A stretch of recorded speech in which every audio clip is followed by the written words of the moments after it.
Look at the second map. It's a map of a curse. It's a map of an arc of terror that Iran has created and imposed from the Indian Ocean to the Mediterranean. Iran's malignant arc has shut down international waterways. It cuts off trade. It destroys millions, destroys nations from within, and inflicts misery on millions. On the one hand, a bright blessing, a future of hope. On the other hand, a dark future of despair. And if you think this dark map is only a curse for Israel, if you think that, then you should think again. Because Iran's aggression, if it's not checked, will endanger every single country in the Middle East and many, many countries in the rest of the world. Because Iran seeks to impose its radicalism well beyond the Middle East. That's why it funds terror networks on 5 continents. That's why it builds ballistic missiles for nuclear warheads to threaten the entire world. For too long, the world has appeased Iran. It turns a blind eye to its internal repression. It turns a blind eye to its external aggression. Well, that appeasement must end. And that appeasement must end now.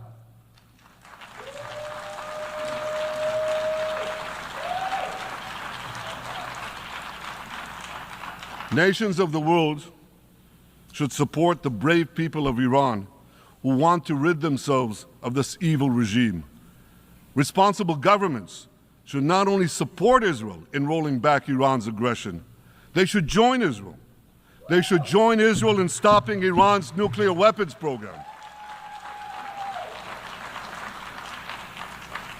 In this body, in the Security Council, we're going to have a deliberation in a few months.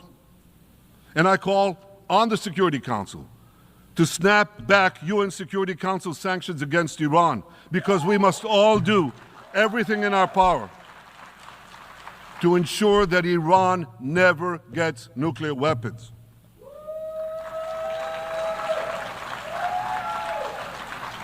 For decades, I've been warning the world against Iran's nuclear program. Our actions delayed this program by perhaps a decade, but we haven't stopped it. We've delayed it, but we haven't stopped it. Iran now seeks to weaponize its nuclear program for the sake of the peace and security of all your countries. For the sake of the peace and security of the entire world, we must not let that happen. And I assure you, Israel will do everything in its power to make sure it doesn't happen.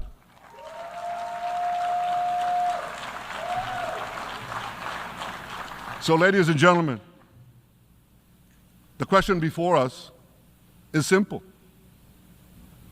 Which of these 2 maps that I showed you will shape our future? Will it be the blessings of peace and prosperity for Israel, our Arab partners, and the rest of the world? Or will it be the curse in which Iran and its proxies spread carnage and chaos everywhere? Israel has already made its choice. We've decided to advance the blessing.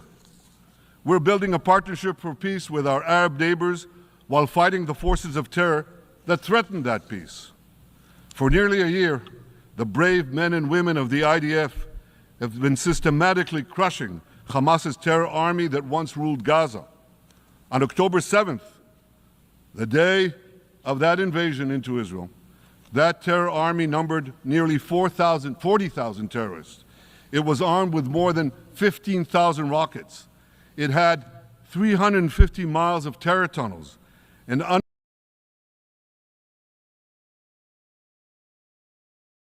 बच्चे तो कोई भी glass उठा सकते हैं क्योंकि दोनों दिखने में एक जैसे हैं और ये नहीं जानते पानी से जुड़ा है इनका healthy future.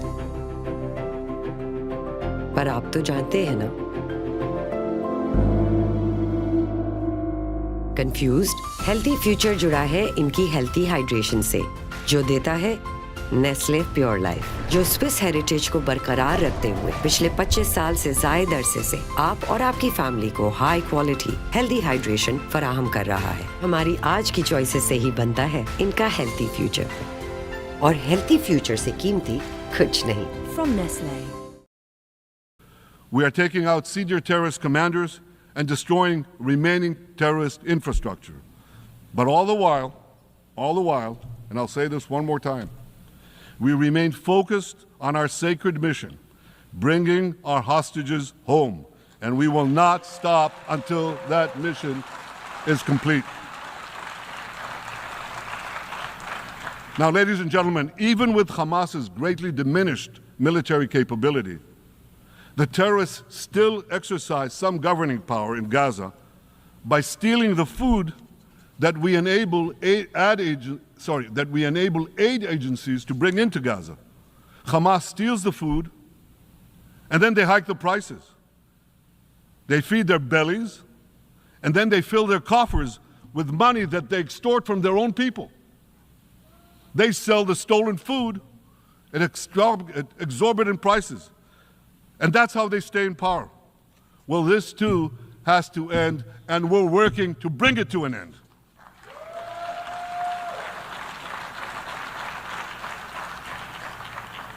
And the reason is simple.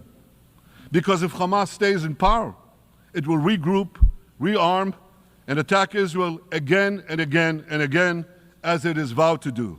So Hamas has got to go.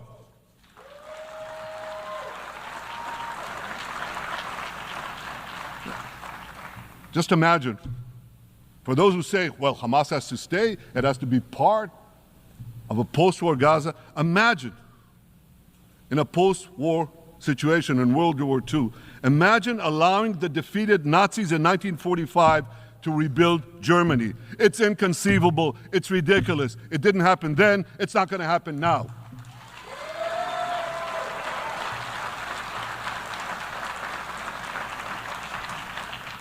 This is why Israel will reject any rule for Hamas in a post-war Gaza. We don't seek to resettle Gaza. What we seek is a demilitarized and de-radicalized Gaza. Only then can we ensure that this round of fighting will be the last round of fighting. We are ready to work with regional and other partners to support a local civilian administration in Gaza committed to peaceful coexistence. As for the hostages, I have a message for the Hamas captors. Let them go. Let them go. All of them. Those alive today must be returned alive, and the remains of those whom you brutally killed must be returned to their families. Those families here with us today, and others in Israel, deserve to have a resting place for their loved ones, a place where they can grieve and remember them. This war, ladies and gentlemen, this war can come to an end now. All that has to happen is for Hamas to surrender, lay down its arms, and release all the hostages. But if they don't, we will fight until we achieve victory, total victory. There is no substitute for it.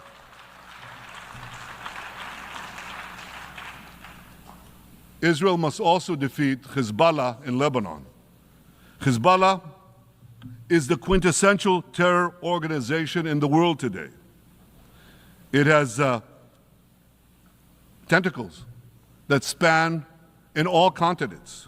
It has murdered more Americans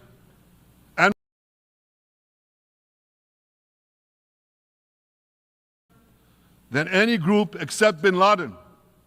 It's murdered the citizens of many unprovoked.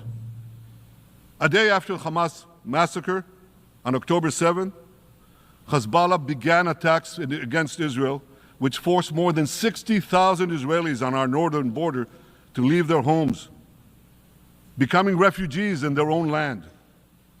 Hezbollah turned vibrant towns in the north of Israel into ghost towns.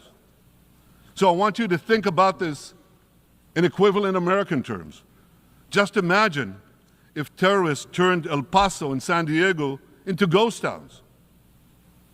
Then ask yourself, how long would the American government tolerate that?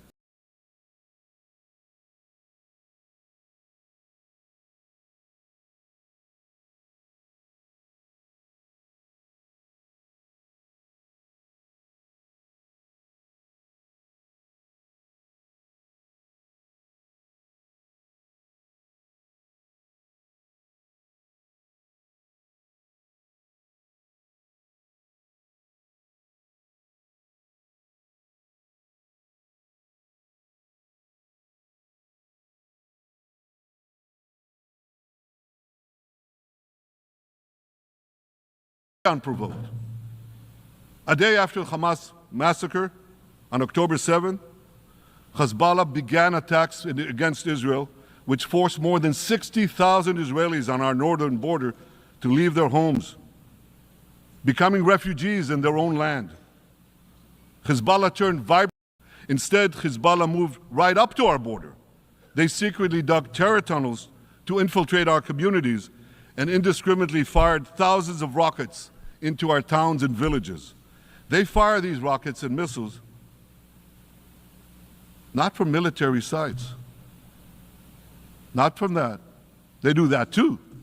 But they fire those rockets and missiles after they place them in schools, in hospitals, in apartment buildings, and in the private homes of the citizens of Lebanon. They endanger their own people. They put a missile in every kitchen, a rocket in every garage. I said to the people of Lebanon this week, get out of the death trap that Hezbollah has put you in. Don't let Nasrallah drag Lebanon into the abyss. We're not at war with you.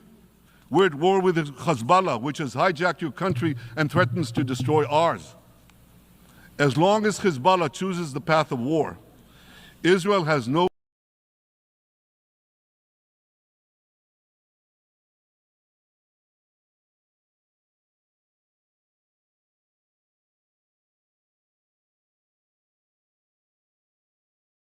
choice, and Israel has every right to